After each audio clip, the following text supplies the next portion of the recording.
se esfriou, acendeu seu fogo em mim. Quando eu pensei em desistir, me deu forças para prosseguir.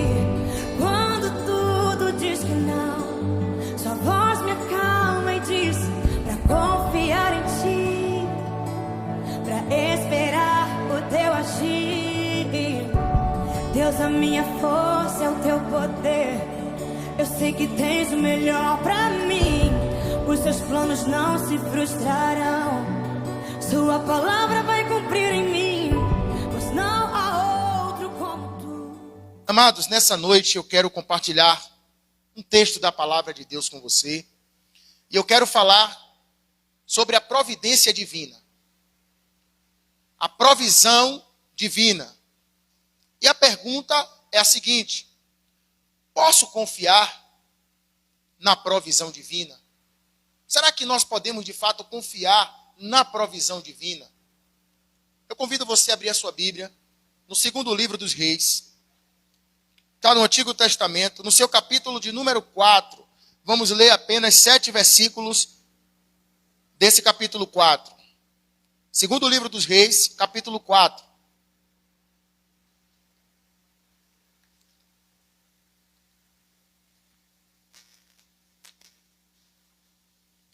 Segundo livro dos Reis, capítulo de número 4, a partir do verso de número 1.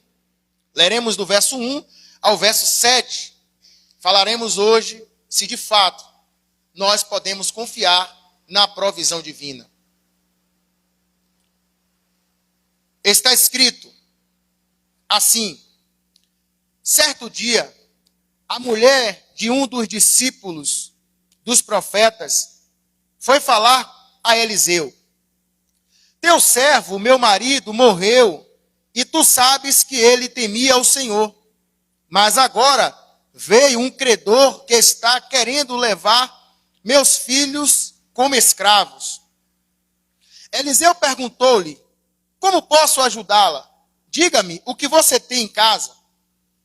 Ela respondeu: tua serva não tem nada, além de uma vasilha de azeite. Diga, uma vasilha de azeite.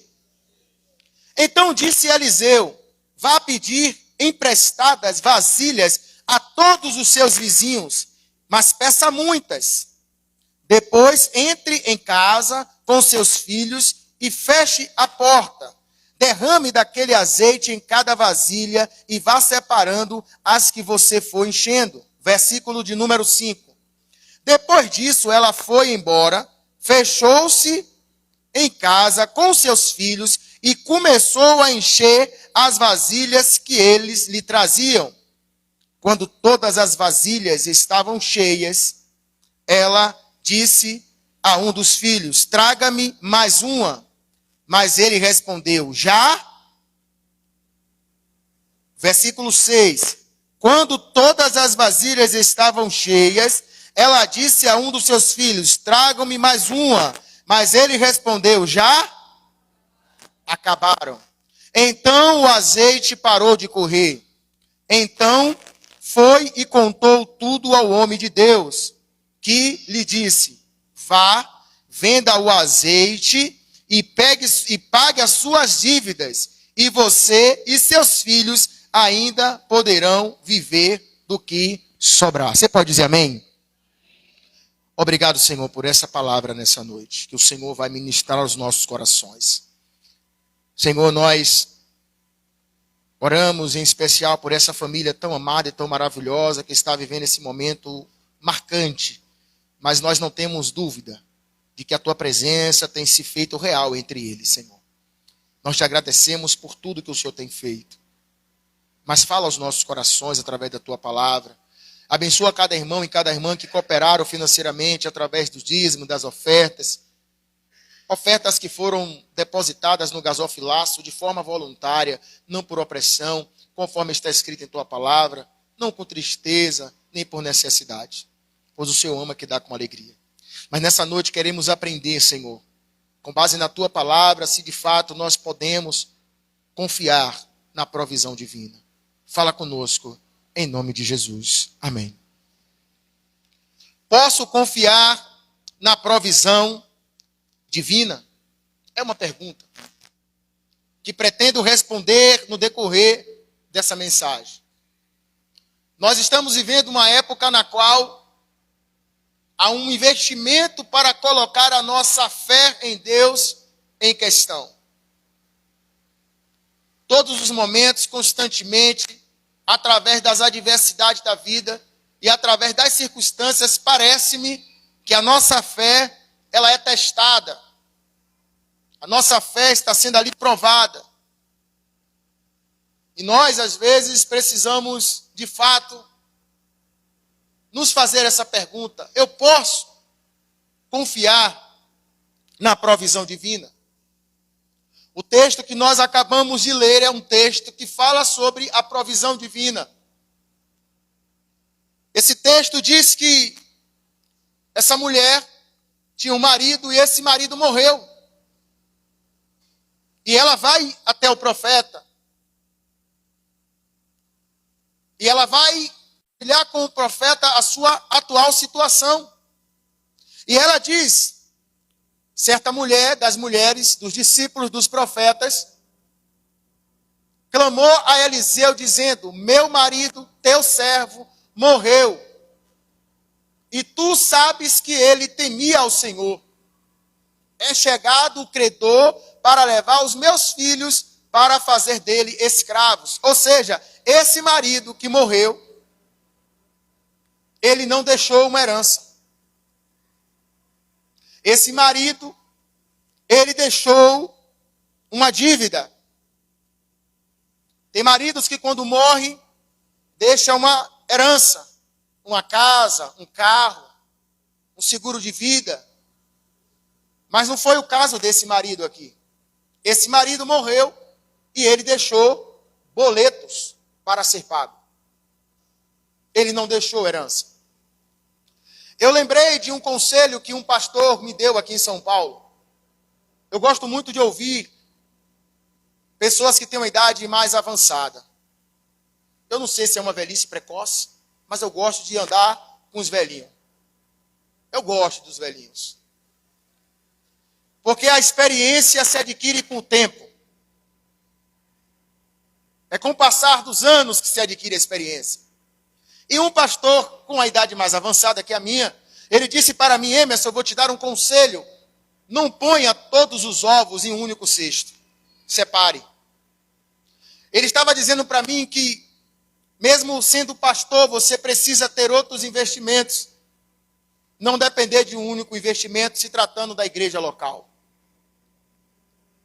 E ele compartilhou comigo a experiência de um pastor que pastoreou uma igreja há mais de 30 anos. Pastoreando uma igreja local, uma igreja não tão grande, fisicamente falando, mas esse pastor veio a falecer. E quando esse pastor faleceu, a viúva não recebe uma pensão, não veio receber uma pensão. A casa que o pastor morava era a casa pastoral. A igreja sinalizou que não teria condições de manter a viúva porque não tinha condições financeiras.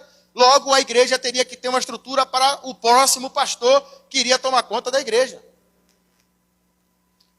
A situação foi tão delicada que essa viúva chegou ao ponto de precisar de cestas básicas para poder se alimentar.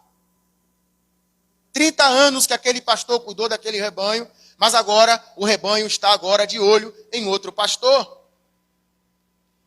E a viúva, ela ficou desassistida. Pastores tiveram que se reunir para poder dar um suporte para essa viúva,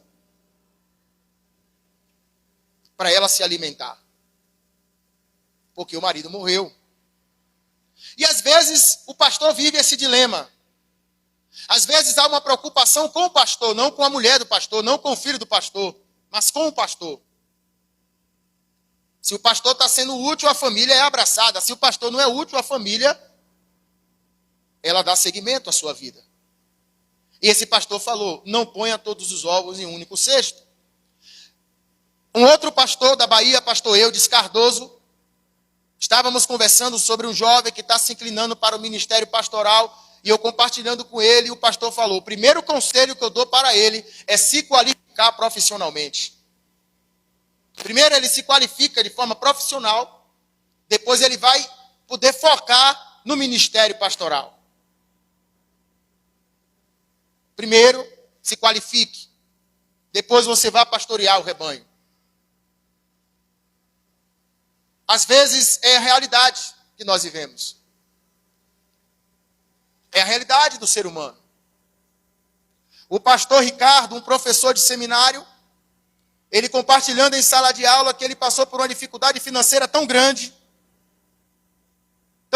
que ele pegou a família, a esposa e os filhos, colocou o prato na mesa, colocou a jarra, mas sem suco, o prato vazio, e orou agradecendo pelo alimento que estava sobre a mesa. E os filhos pensaram que ele era maluco. Falou, meu pai está louco. Ele testemunhou isso na sala de aula no seminário, e à medida que ele falava, ele chorava. Eu estava na sala, eu ouvi ele falar isso. E depois ele entrou no quarto, fechou a porta e orou a Deus, e falou, Deus, que os meus filhos não conheçam o Deus de Abraão, o Deus de Isaac e o Deus de Jacó, mas que ele conheça o Deus do pai dele, o Deus de Ricardo, teu servo. Ele tinha uma empresa, era um empresário, e veio uma crise, aquela crise que veio no Brasil, e ele se quebrou financeiramente. As lojas se fecharam e ele desceu no fundo do poço, que às vezes vida de empresário é assim, você está no topo, amanhã você pode descer com toda a velocidade, como um caminhão descendo a ladeira sem freio. E ele começou a chorar. E ele disse que o telefone dele toca, e um amigo pergunta, Ricardo, como é que você está? Está tudo bem? Às vezes o homem tem essa falha, né, de dizer que está tudo bem. Não por fé, mas aquela coisa do machismo no coração. Está tudo bem. Só que aquele irmão falou, não está tudo bem nada, que eu estou aqui andando na rua e veio o seu nome na minha mente. Deus bradou o seu nome no meu coração. E ele começou a chorar. Nem um empréstimo, você não podia nem transferir um dinheiro para a conta dele. Porque se dinheiro caísse na conta, o banco já pegava. Ele orando, agradecendo pelo alimento que estava sobre a mesa, e ele falou, agora o meu filho não conhece apenas o Deus de Abraão, o Deus de Isaac e o Deus de Jacó, mas conhece o Deus que o pai dela serve, ela conhece o Deus que o marido dela serve. Às vezes na nossa vida acontece isso. Tem família que se o marido morrer, a família fica no zero. Eu não sei o que levou esse pai de família a se encontrar nessa situação. Eu não tenho base bíblica para dizer que ele agiu de forma irresponsável. Eu não sei se ele era um trabalhador igual a mim, que antes do dinheiro chegar, o boleto já está chamando ele, que paga, não tem dinheiro na conta, mas anda de forma honesta, pagando tudo. Eu não sei o que levou, mas uma coisa é certa, ele morreu e deixou uma dívida. Ele não deixou uma herança, ele morreu e deixou uma dívida. Foi isso que esse homem deixou. E a esposa dele vai até o profeta e diz, meu marido morreu e ele deixou uma dívida. Sabe aquele marido que centraliza tudo nele? Que não permite que a mulher faça uma faculdade, não permite que a mulher tire uma carteira nacional de habilitação, não permite que a mulher faça um curso profissionalizante, centraliza tudo nele, pensa até que isso é bom, mas às vezes cria uma dependência e quando o marido parte para a eternidade, a mulher fica desassistida. Mas nesse caso, ele não apenas foi embora, ele deixou uma dívida. E o pior da dívida é se você deve o seu cartão de crédito, é o seu nome. Mas quando você deve a alguém, quando você deve o carro que o banco pode tomar a qualquer momento, quando você deve o aluguel da casa, que o dono da casa pode pedir a casa que você mora, é diferente. Quando está devendo a mensalidade da escola da criança, é diferente. Ele morreu e deixou uma dívida, mas junto com a dívida tem alguém que cobra a dívida. O credor. E a lei de Moisés, ela permitia que um devedor e seus filhos trabalhassem como escravos para pagar a sua dívida. E é isso que ela retrata. Ela diz, olha, meu marido morreu e ele deixou uma dívida. E o credor está batendo na minha porta e ele está querendo levar os meus filhos para trabalhar como escravos para ele. Ou seja, vai passar a ser propriedade dele, porque vai trabalhar como escravo. Imagine agora a estrutura dessa mulher, de não ter mais um marido, e agora tudo que ela tinha agora eram seus filhos. Além de perder o marido, essa mulher agora está correndo o risco de perder os seus filhos, porque eles iriam ser levados como escravos, talvez de forma contínua, ou até pagar a dívida, e o valor a gente não sabe. Foi isso que ele deixou. Uma dívida e um credor. Mas esse marido, ele não deixa uma herança material. Ele não deixou uma herança financeira, não deixou muito dinheiro, muita grana. Mas nós aprendemos que ele deixou princípio espiritual. Esse marido deixou. Porque quando ela vai até o profeta, ela diz: meu marido, o teu servo, morreu. E tu sabes que ele temia ao Senhor. Tu sabes que ele temia ao Senhor. Ele não deixou uma herança financeira, mas ele deixou um princípio no qual a mulher poderia seguir os passos. Ele temia ao Senhor. Eliseu perguntou-lhe: como posso ajudar? No verso 2. Diga-me o que você tem em casa. Ou seja, o profeta dar uma atenção para ela. Porque ele deixou um princípio espiritual. Temer ao Senhor. O meu marido deixou o temor a Deus. Ele era teu servo. Ele partiu. Mas ele temia ao Senhor. Com base no princípio espiritual do marido, a viúva buscou a pessoa certa. Ela buscou o profeta.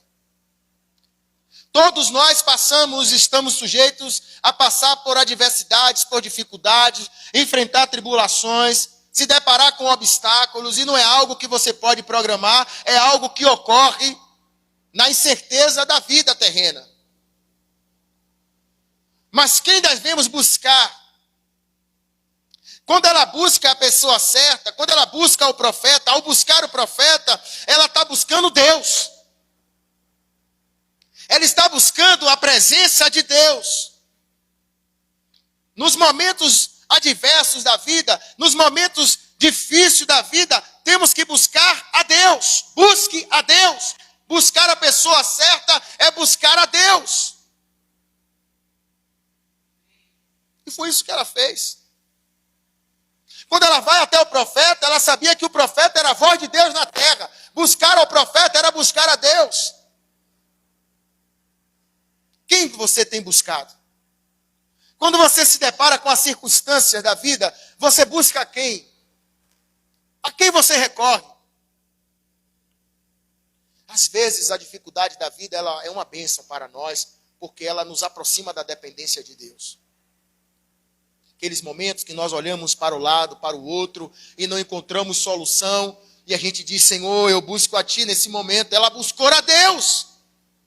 O problema dessa mulher, uma dívida e um credor, querendo levar os filhos, mas talvez o seu não seja o mesmo, mas é um problema que talvez você não está conseguindo lidar, você não está tendo jeito, não está tendo jogo de cintura, de forma bem simples falando, como administrar isso. Mas essa mulher nos ensina: busque a Deus. Busca a presença de Deus. Busque a Deus. E ela foi buscar a Deus com base no princípio que o marido dela deixou. Pior é quando deixa uma dívida, ou quando deixa um problema. E além disso, não deixa nenhuma direção espiritual a ser tomada. Mas esse marido, ele deixou um princípio espiritual. E quando ele partiu, a sua mulher buscou o profeta e disse: o meu marido, teu servo, morreu. E você sabe que ele temia a Deus. Ele temia ao Senhor. Às vezes nós, como pais, nós damos tantas coisas para os nossos filhos e esquecemos de dar o princípio espiritual. Não precisa você me responder, mas você que é pai, talvez você que está até nos assistindo em casa, no seu celular, nas plataformas, nas mídias sociais. Você tem prática de orar junto com seus filhos? Você pratica oração com seus filhos? Eu não estou falando nem do culto doméstico, que é importante, mas eu falo no momento da refeição. Ou será que você é aquele pai que compra aquela televisão de 65 polegadas e não se preocupa com um móvel chamado mesa na casa? Que é importante naquele momento da refeição você sentar junto com sua família para almoçar e orar, agradecendo a Deus pelo alimento que está sobre a mesa. Quando você vai ao mercado, que você volta do mercado e que você põe as compras na cozinha, você agradece a Deus? Às vezes nós programamos as coisas e deixamos tudo de forma robotizada, engessada. Não, tem que ser no culto doméstico, tem que ser assim. Mas é no dia a dia, é nas mínimas coisas.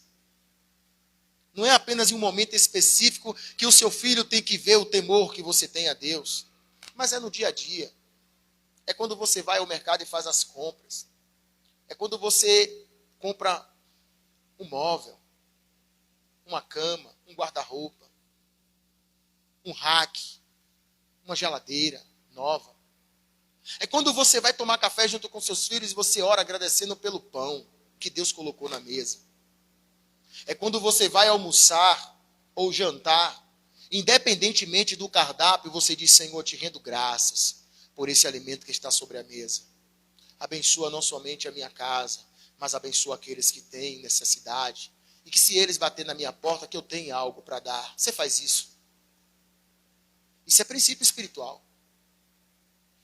Você sabe que às vezes nós nos enganamos, e isso é tão engraçado, é irônico, porque a gente pensa que consegue colocar os nossos filhos no bolso, porque são crianças. Os nossos filhos sabem o que é ser crente e o que não é ser crente. O nosso filho, ele avalia o nosso comportamento na comunidade da fé e o nosso comportamento como nós não estamos na comunidade da fé. Vai fazer mais ou menos uns 8 dias, eu peguei uma música cristã, né, de um rap cristão, que eu vi, aí eu estava ouvindo a música, né, avaliando a letra da música, e Enzo estava na cama junto comigo, sentado. E Enzo saiu do quarto de fininho e tal. Aí demora uns 7 minutos, Samires veio conversar comigo. E deu risada. Aí eu falei: o que foi? Ela. Enzo chegou lá e falou: minha mãe, olha a mente da criança. Minha mãe, tá acontecendo alguma coisa com meu pai. Ele está ouvindo uma música estranha. A gente sabe que música cristã não tem ritmo. Pode ser rock, não tem ritmo. Mas na mente de Enzo, música cristã é o que a gente cantou aqui. Então, se você for lá com o Didi Alpiste, com o Pregador Lu, não vai descer não pro Enzo, não. Mas por que ele fez essa leitura? Porque ele tem um princípio naquela casa. Ele estabeleceu um comportamento na mente dele, foi traçado um comportamento na mente dele. E isso é uma responsabilidade para mim, porque eu não sou perfeito. Talvez eu não seja o último da fila aqui, mas eu sei que eu não sou o primeiro de santidade. Eu nem vou orar para Deus me revelar isso. Eu sei que eu não sou o primeiro aqui. Se for nivelar a santidade, eu não estou na linha de frente da fila. Se eu for o último, é a graça que me alcançou e me abraçou. Mas a visão de Enzo é que um homem cristão é como o pai dele. Porque tem um princípio naquela casa. E às vezes a gente pensa que engana nossos filhos. Porque a gente tem um comportamento da comunidade de fé e tem um comportamento totalmente diferente quando nós não estamos nessa comunidade de fé. O seu filho sabe se você ora ou se você não ora, cara. Não tem como esconder isso dele. O seu filho está vendo que quando você se irrita, se você ora, se você clama a Deus, se você dá um palavrão de crente, oh, que bênção! Ou se você dá um palavrão de um não crente. Porque isso é princípio espiritual. Não é no momento que você para prestar um culto coletivo com a sua família. Ali também faz parte, mas toda a sua vida faz parte. Todo o seu trajeto, uma discussão no trânsito, uma irritação. Esse marido deixou uma dívida, mas ele deixou uma herança. ele deixou princípio espiritual. Talvez você não tenha herança, talvez você não tenha muita grana para dar para os seus filhos, mas você tem princípio que deve ser compartilhado. Ela diz, olha, o meu marido, ele temia ao Senhor. A mulher testemunhou do marido. Irmãos, com todo o respeito às irmãs presentes, quando a mulher fala a favor, é Deus. Quando a mulher fala bem, assina o contrato, porque é Deus na terra. E ela falou, talvez deveria ter falado quando ele estava vivo, né? Mas ela falou, ele era crente. Estava devendo, o credor está na porta. Mas ele temia o Senhor. Ela buscou o profeta. Ela buscou a Deus. Devemos buscar a Deus nos momentos difíceis da nossa vida. Em todo tempo, mas nos momentos difíceis, devemos buscar a Deus. Caso contrário, a gente pode assumir um comportamento totalmente diferente. O interessante é que Deus, ele é poderoso para prover no pouco que você tem. Tua serva não tem nada em casa. Senão o quê? O que é que está escrito ali? Senão o quê?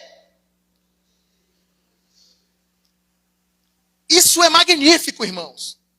Essa mulher tinha uma dívida. O credor estava batendo na porta dessa mulher para levar os filhos dela como escravo. E ela não tinha nada. A única coisa que essa mulher tinha era uma botija de azeite. Estamos diante de duas realidades. A impossibilidade e a provisão de Deus. Essa botija de azeite que essa mulher tinha não teria estrutura financeiramente falando para pagar a dívida. O que ela tinha em casa não tinha condições de quitar a dívida. Só que Deus, para realizar a provisão, para realizar o milagre, Deus não depende de quantidade. E algo absurdo agora que eu vou dizer para vocês. Às vezes, se fosse julgar pela nossa fé, Deus não realizaria determinadas provisões. Deus é tão bom, tão misericordioso, que quando nos falta a fé necessária, ainda assim, em graça e misericórdia, Ele se levanta a meu favor e ao seu favor. Chegamos à conclusão que não depende de nós, é Deus. Tudo gira em torno dEle. Quando nos falta a fé, às vezes a gente vem para a casa de oração só com a botija de azeite.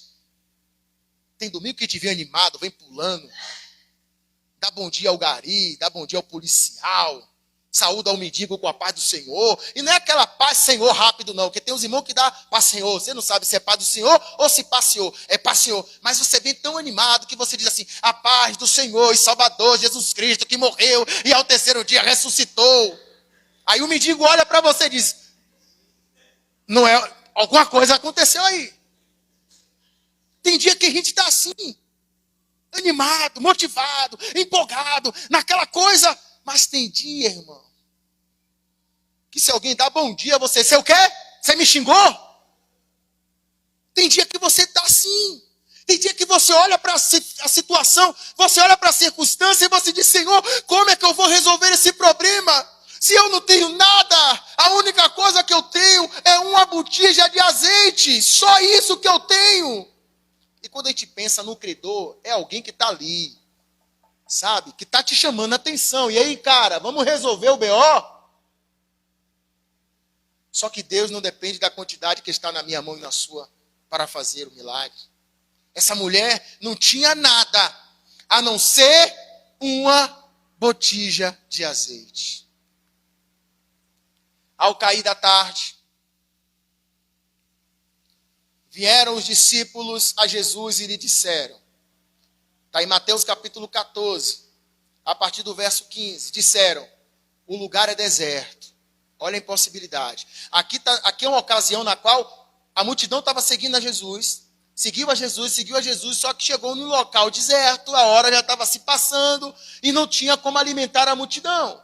Estamos aí diante de uma circunstância que, humanamente falando, era impossível. O lugar é deserto e vai adiantando a hora. Despede, pois, as multidões, para que, indo pelas aldeias, comprem pão para si, para comer.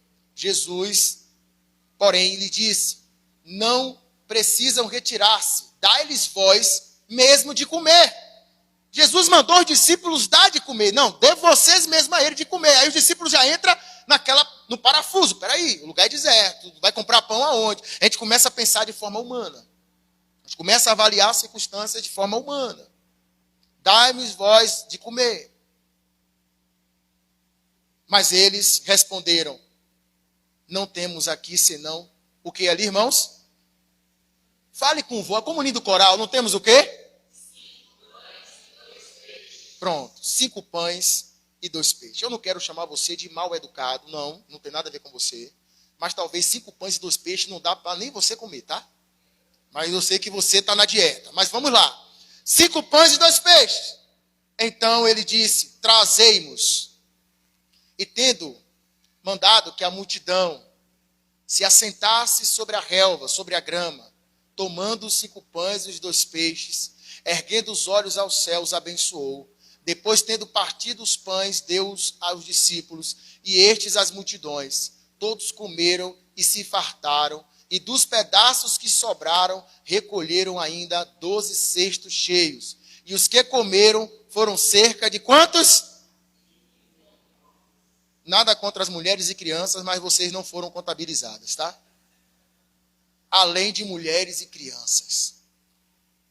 Como é que 5 pães e 2 peixes consegue alimentar 5.000 pessoas, além das mulheres e das crianças? Agora vamos voltar para a botija de azeite. Eu tenho uma dívida alta, a qual a botija de azeite não consegue sanar essa dívida. Eu tenho um credor que está na minha porta, eu estou diante da impossibilidade. Eu estou no deserto, a hora é passada, não tem como comprar pão. Eu tenho 5.000 pessoas, além de mulheres e crianças, mas eu só tenho 5 pães e 2 peixes. Mas Deus, diante da impossibilidade, mais uma vez, na pessoa de Jesus Cristo, ele se levanta e ele traz a provisão. E ainda sobrou e alimentou a multidão que estava necessitando dos pães e dos peixes. Como é que você olha para as circunstâncias? Como é que você olha para as adversidades da vida? Eu penso que não é fácil ter fé quando você está precisando viver a fé. Não é fácil. Mas é justamente nesse momento, e a fé que eu quero me referir aqui não é a fé salvífica, mas é a fé da provisão de Deus, de confiar que Deus de fato se levanta a nosso favor e provê. Às vezes nos falta essa fé. Mas o profeta, ele chegou para a viúva e disse assim, o que é que você tem em casa? Eu não tenho nada a não ser uma botija de azeite. Mas o profeta deu uma orientação para ela, vá e pede vasilhas emprestadas a todos os seus vizinhos. Vá e pede vasilhas. E o profeta ainda disse assim, pede muitas vasilhas. Não peça poucas vasilhas, peça muitas vasilhas. O que é que nós aprendemos aqui? O milagre vai ser o quê? Grande. Eu quero quebrar aqui um paradigma que ocorre entre nós. Porque nós temos uma teologia conhecida como teologia da prosperidade.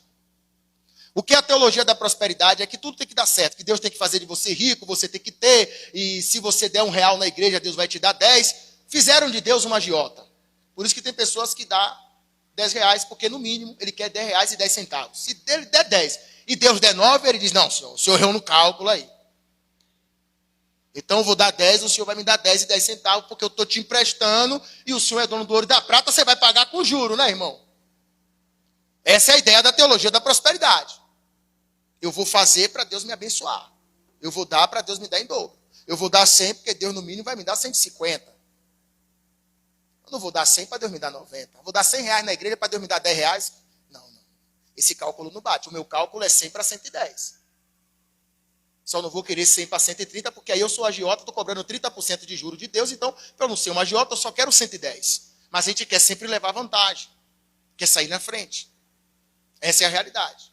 Mas aqui, quebrando o protocolo da teologia da prosperidade, porque há uma preocupação com a teologia da prosperidade, mas a gente sai de um extremo e entra no outro extremo. Tem crente que tem medo de orar para que Deus abra a porta para ele financeiramente. Sabe disso?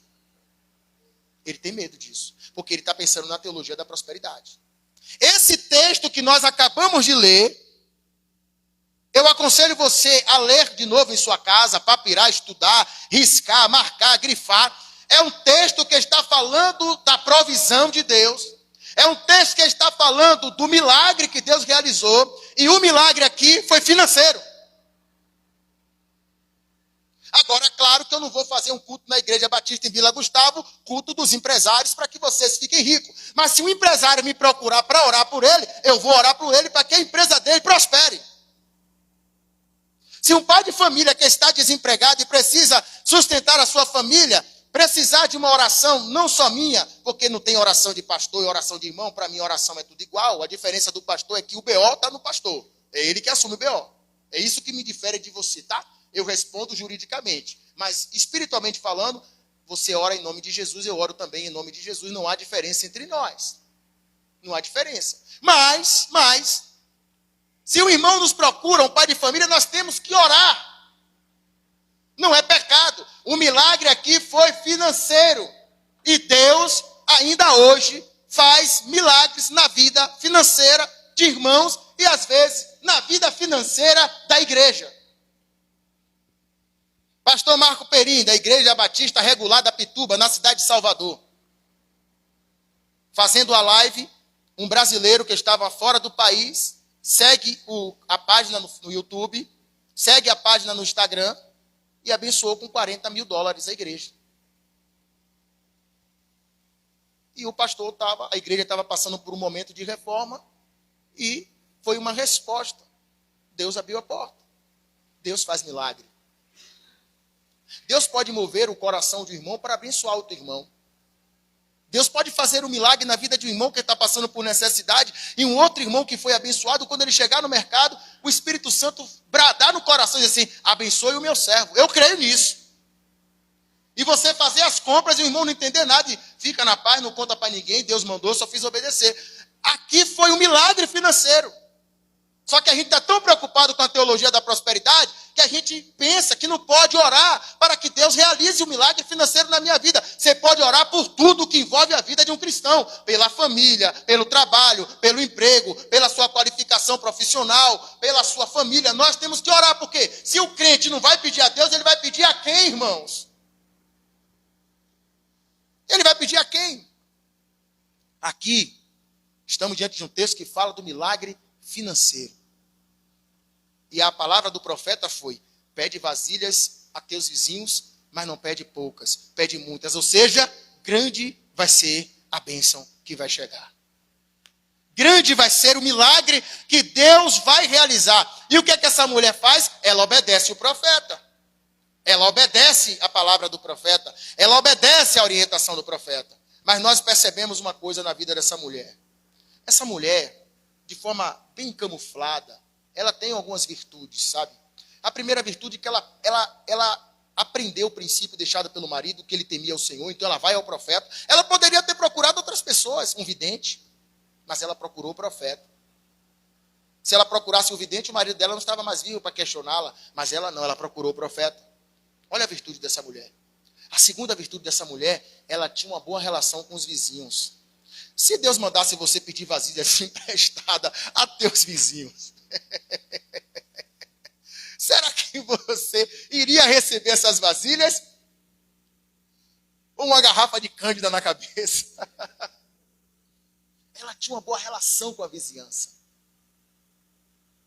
Ela pede vasilhas emprestadas aos vizinhos. Ela tinha uma boa relação com o vizinho. Eu tive o privilégio de sepultar meu pai e a minha mãe. Já falei isso aqui, mas o público nunca é o mesmo. E como dizia um sábio, a alma do ensino é a repetição. E tinha um vizinho lá na Bahia, um cara abençoado, porque crente não xinga, né? O cara era abençoado. Ele estacionava o carro na porta da minha casa. A minha sogra que está aqui presente, ela testemunha ocular do fato. Só que minha casa tem uma porta na frente, tem uma porta também na lateral. Aí nós entrávamos pela lateral. A situação era tão delicada que nos acostumamos a entrar pela lateral. Esquecemos que tínhamos uma porta na frente. E o meu pai, querendo brigar com o vizinho, aquela agonia, eu digo, meu pai, leva na esportiva, meu pai, porque quando eu vejo uma briga, eu já penso lá na frente. E quando eu penso lá na frente, quem vai estar na linha de tiro sou eu. Eu digo, meu pai, calma, releva, deixa para lá. Não, deixa para lá. Eu digo, meu pai, a melhor resposta é levantar um muro, colocar um portão. Então não briga não. Não briga não, meu pai. Estamos falando de boa relação com o vizinho, tá? 8 horas da manhã eu acordo para ir trabalhar. O meu pai fumava cigarro e ele foi acender o cigarro no fogão e a mão estava meia trêmula. Minha mãe percebeu e aí falou, meu filho, dê uma olhada no seu pai, que seu pai hoje não acordou muito bem. Aí eu fui ao banheiro. Quando eu chego no banheiro, meu pai já estava caído no chão, sofrendo um infarto. Meu pai já estava sofrendo um infarto, tremendo, eu olhei para meu pai. E aí falei, rapaz, que é isso aí tal, porque você não entrega a sua vida a Cristo. Mas aquela evangelização com raiva, sabe? Entrega a Jesus, rapaz, você está vendo aí, sabe? Aquela coisa. Quem foi que levou meu pai no hospital? O vizinho. Às vezes, quem você menos precisa é quem vai estar disposto a te ajudar. Ah, meu pai é delegado, mas mora lá do outro lado do mundo. Até o delegado chegar, o corpo já está lá no chão. Ah, meu irmão é juiz, mas mora do outro lado. Às vezes o seu irmão biológico está do outro lado até ele chegar. O primeiro suporte vai vir do vizinho que mora ao lado, meu irmão. A primeira possibilidade de um socorro é do vizinho que mora ao lado. Você pode ser filho do rei. Você pode ser filho do capitão da rota em São Paulo. Você pode ser filho do Lula, do Bolsonaro. Você pode ser filho do vereador A, do vereador B. Não importa, é seu vizinho que está mais próximo. E talvez uma péssima relação com o vizinho possa ser uma porta fechada para uma ajuda, para um suporte. E detalhe, eu não pedi nada a ele, ele se dispôs a ajudar. Não, deixa que eu levo. Eu peguei meu pai, coloquei meu pai dentro do carro, e aí levei meu pai para o hospital, e minha mãe foi à feira comprar, que minha mãe vendia batatas, e eu não sei dar notícia de falecimento. E aí minha mãe voltou da feira toda empolgada, querendo saber, e eu olhei para ela e falei, meu velho não aguentou a sequência. Ela, uai! Aí Tamiri, amor, tem que... Eu digo, eu não sei falar. Aí eu falei, aí o senhor não coloca nenhuma aprovação que a gente não possa suportar. Não sei nem se o versículo estava hermeneuticamente certo. A gente larga os versos soltos, mas deu certo na hora, sabe? O senhor não coloca uma aprovação que a gente não possa suportar. Ele também dá o escape. Minha mãe, digo, calma, respira, abracei ela, estou contigo. E a gente vai segurar isso aqui. Eu bem novo, eu tive que resolver funeral, tive que resolver tudo. Tudo. Novinho. Minha sogra é testemunha disso aí. Minha sogra é testemunha. Segurei minha mãe, nunca abri mão de minha mãe, nunca deixei minha mãe na mão. Aonde ela estava, eu estava. Na guerra, eu estava com ela. E eu segurei. Mas quem ajudou foi o vizinho que estacionava o carro na porta. Às vezes não vale a pena você brigar por causa de uma vaga de estacionamento. É difícil, você chega na sua casa, o carro está na frente da sua garagem. É difícil. Como o irmãozinho que teve um casamento lá na igreja, ele não é crente. O vizinho não é crente, chegou lá, o cara estacionou na porta dele, ele falou, vou tirar os 2 pneus, vou furar os 2, que se eu furar um, ele vai usar o socorro. Furou os 2, o cara veio todo arrumado do casamento, mas ficou parecendo que veio da guerra, todo sujo. Teve que trocar 2 pneus, pedir pneu emprestado. A gente briga por causa de um pneu, a gente briga por causa de um barulho que o vizinho está fazendo na casa, mas quando está passando mal, quem é que vai ajudar? Essa mulher, ela tinha uma boa relação com a sua vizinhança. Como é a nossa relação? Como é a sua relação com os vizinhos?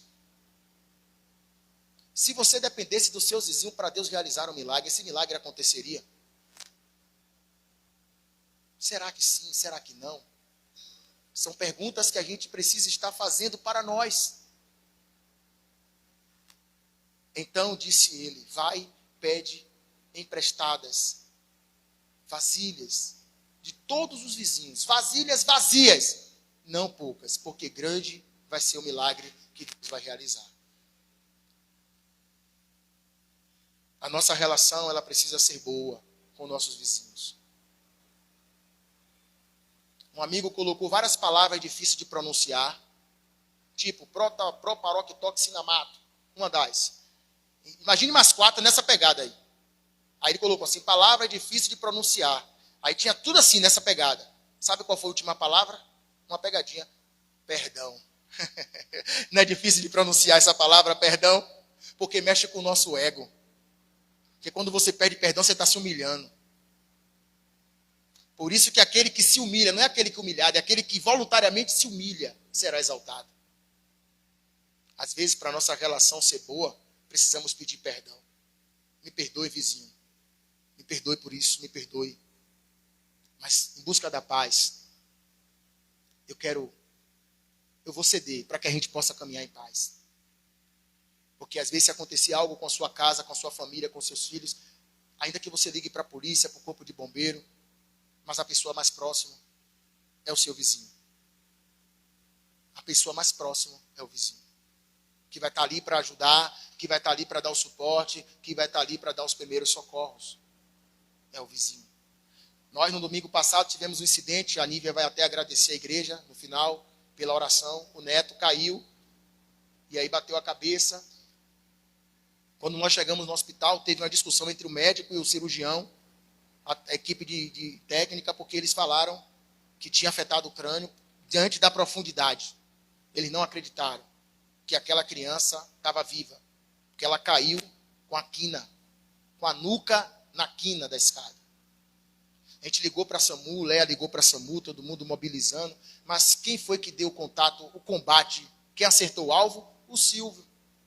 Quem fez os primeiros socorros? O Tiago e o Jadson, que é bombeiro. E aí o Silvio, conhecido como Pelé, o nome artístico dele é Pelé, não sei porquê, mas é Pelé, então vamos chamar o irmão de Pelé. Ele ligou e chegou o suporte. Quem deu o apoio? Quem estava mais perto. Quem estava mais próximo. Então, zele uma boa relação com seus vizinhos. Não é fácil, mas é importante. Que a sua relação não seja péssima, mas que seja uma relação boa, que seja uma relação saudável. Mas ainda dando um seguimento.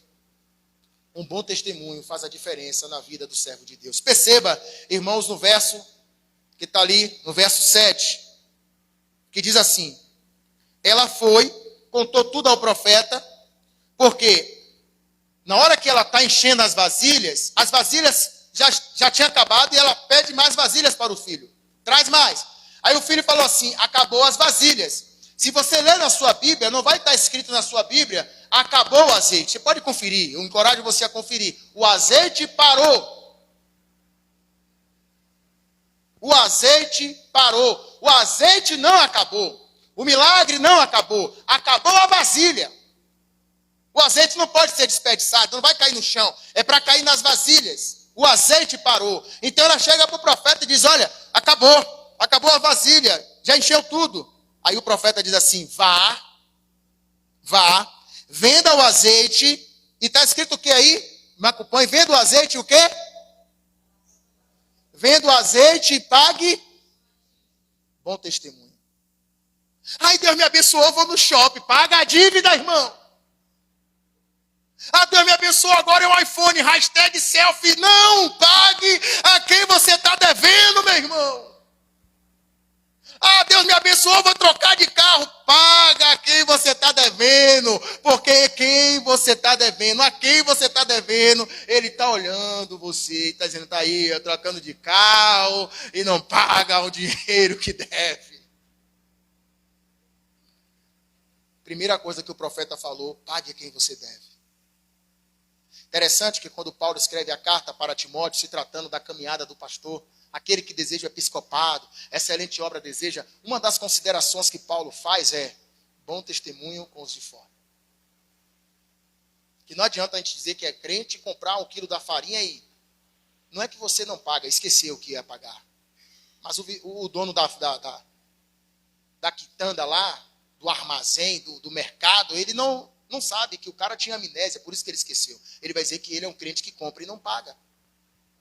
Pague a quem você deve. Ah, porque outrora eu era trevas, agora eu estou em Cristo, eu sou uma nova criatura, não devo não. Quem devia o mercadinho era o crente, era o mundão. Não, mas peraí. Porque tem uns crentes que é assim, não, quem devia era o velho homem. Como assim? Não, porque eu agora sou uma nova criatura, eis que tudo se fez novo, então é tudo novo. Diga, não, paga lá, cara. Aí você está entendendo o verso errado. O profeta falou para ela: paga quem você deve. Essa mulher, ela busca o profeta, ela busca a Deus, porque ela não queria perder os seus filhos.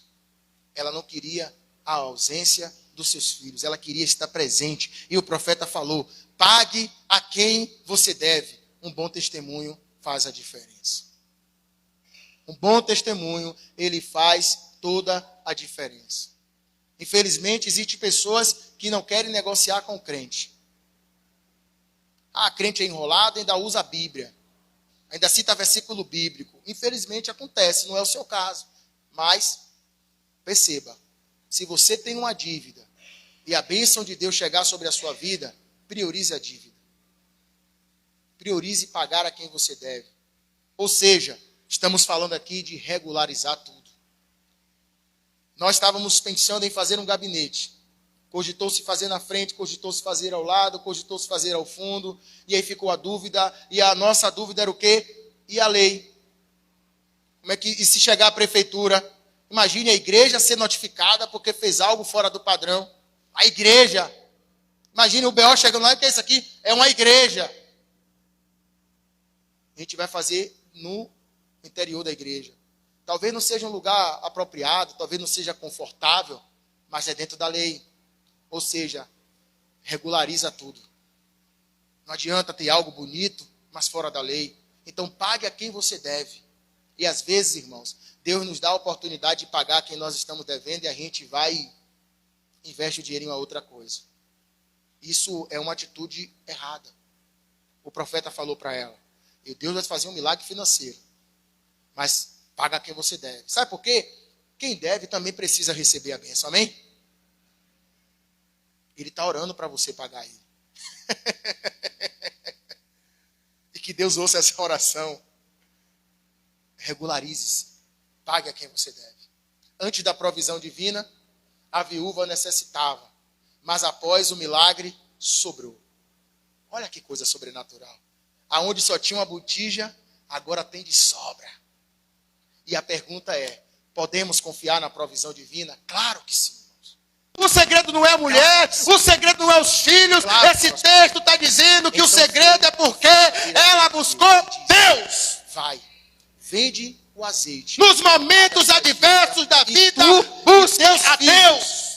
Vai viver do resto. Quando as portas estiverem fechadas, busque Deus. Não vai bater mais na sua porta, porque Deus tem o poder de mudar a história. Deus tem o poder de realizar o milagre. Aquilo que é impossível para mim e para você, para Deus nada é impossível. Ele consegue ver algumas moedas no texto. Pensando economicamente, sabe o que o profeta estava dizendo? Pague a dívida e o azeite que sobrou, e negocie o que sobrar, de tal maneira que nunca mais você vai precisar de ninguém. Administre a bênção que chegou até você. O segredo não é quanto se ganha, é quanto se gasta. Tem verdade e tem mentira, tá? Se eu ganho 10 mil, o segredo não é quanto eu ganho, é quanto eu gasto. Mas se eu ganho um salário mínimo, não tem nem segredo, já estou gastando. Mas tem pessoas que Deus está abrindo portas e ele não está sabendo administrar a bênção que Deus deu. Ele não está sabendo administrar as bênçãos que estão chegando até ele. E Deus às vezes abre uma porta de emprego para ganhar um salário diferenciado, mas só pensa nele.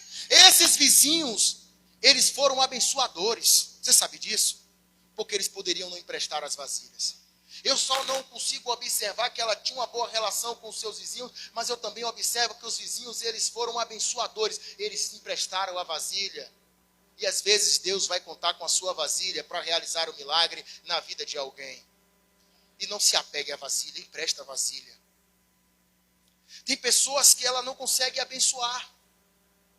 Você sabe que no período de pandemia, muitas igrejas fecharam a porta. E um dos motivos pelo qual as igrejas fecharam as portas, eu estou falando igreja, instituição, e eu falo igrejas que pagavam aluguel, porque os membros da igreja não contribuíram financeiramente. Mas eu vou te contar o segredo. O mistério pelo qual eles não contribuíram, sabe o que é? Não estou indo ao culto. Ou seja, não estou consumindo. Uma relação de consumo. Não é uma relação de consciência. Se eu vou ao culto, eu consumo, então eu contribuo. Se eu não vou, eu não estou consumindo, então eu só pago o que eu consumo. Tem pessoas que elas não conseguem abençoar. seja em uma oferta na igreja, seja um irmão que está precisando, elas não conseguem abençoar. Sabe por quê? Porque o dinheiro para ela é muito importante. Eu respeito isso. Eu respeito isso. Já tem pessoas que conseguem abençoar. Sabe por quê? Porque o dinheiro para ela é muito importante. Ela quer que Deus dê mais a ela. Eu também respeito isso. Mas seja um abençoador. Não pensa só que quando as bênçãos chegam até você é para parar em você. Não. Se pergunte, será que eu não posso ser bênção na vida de alguém? Seja um abençoador. Abençoe quem precisa. Empreste sua vasilha. Porque vivemos essa relação de um estar abençoando o outro. Hoje nós temos a revista da Escola Bíblica Dominical porque alguém emprestou as vasilhas. Pastor, eu estou emprestando as minhas vasilhas. Compra lá 30 revistas para a Escola Bíblica Dominical. Eu estou emprestando a minha vasilha. Empresta a sua vasilha. Vai ser feito um gabinete não só para atender os membros da igreja, mas a gente atende até a comunidade. Mas por que vai ter um gabinete? Porque membros da igreja emprestaram a vasilha. Deus está confiando algo às suas mãos, mas não é seu. A gente não precisa criar aqui um devorador que vai destruir sua vida, não. Chega de filme de terror, chega de Jason, o massacre da Serra Elétrica, para com esse negócio na igreja. Mas também abusar da graça, não é pela graça, então Deus sabe o que faz. É Deus que faz a grama crescer, mas Ele conta com alguém que capine. Empreste as suas vasilhas. Seja um canal de bênção na vida do seu irmão. Empreste as suas vasilhas para alguém calçar um par de tênis, para alguém vestir uma camisa. Existem várias maneiras de você emprestar sua vasilha. Dando uma roupa que dá para usar no bazar. Só para regar a sua fé, nós vamos dar assistência a uma viúva da nossa igreja, que mora só. Tem um filho que não dá assistência para ela. A primeira a chegar e a última a sair. Se você abraçar ela mais de 5 minutos, ela começa a chorar. E como é que essa cesta básica vai chegar até ela? Porque você vai emprestar a sua vasilha. Esses vizinhos foram um canal de Deus para a vida dessa mulher. Ela não só tinha uma boa relação, mas ela foi abençoada porque encontrou alguém que emprestou a vasilha para ela. E quais as aplicações que eu faço? Diante do impossível, busque a Deus. Eu não sei o motivo pelo qual você está aqui, mas busque a Deus. Busque a Deus. Busque a Deus diante da impossibilidade. Segunda aplicação, na provisão, não esqueça o mais importante. Não esqueça. O mais importante na provisão, se regularize. Se legalize. Vai dar tudo certinho. Ah, mas quando eu cheguei estava tudo atrapalhado, mas Deus vai arrumar e você vai conseguir ajeitar isso aí.